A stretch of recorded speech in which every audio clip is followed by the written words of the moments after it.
Ni incoming President Rodrigo Duterte ang panggagaya sa kanya ni Jose Manalo sa Sunday Pinasaya. Pero si Duterte may bilin kay Rodney Duterte. Yan ang chika ni Aubrey Carampel. Kayo, President! President Duterte! Entrance pa lang, tuwang-tuwa na ni Jose Manalo ang galaw at itsura ni incoming President Rodrigo Duterte nang mag-guest sa isang segment ng Sunday Pinasaya.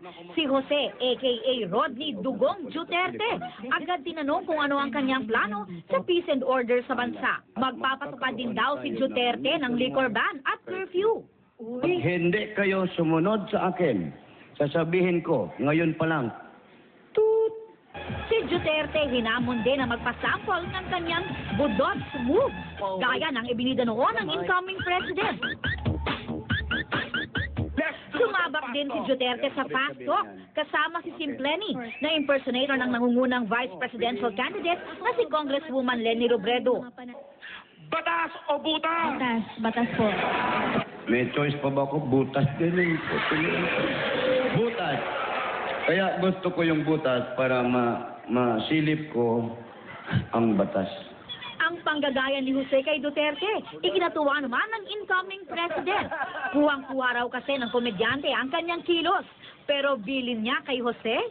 Jose, I enjoyed the show. Layo mo lang konti because the reason why I'm placing my hand over my right hip is that I'm pressing a nerve there below the ear kasi yung may disgrasya ako sa motor. To lessen the pain, dinidiin ko yan.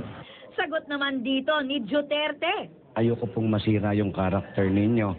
Kasi tinatakpan ko po, mas makinis po yung mukha ninyo kaysa sa akin. Di hamak. Mag-ingat daw na pinag-aaralan ni Jose ang kilos ng susunod na presidente, pati na ang kanyang mga sinasabi. Naka-jacket ako pero kinikilabutan ako. Pero maraming salamat po Mr. President sa ating mahal na presidente. Binabati kita at marami kaming umaasa sa iyo. Mabuhay po kayo and God bless you po, mahal na presidente. Aubrey Carampel, updated sa showbiz happening.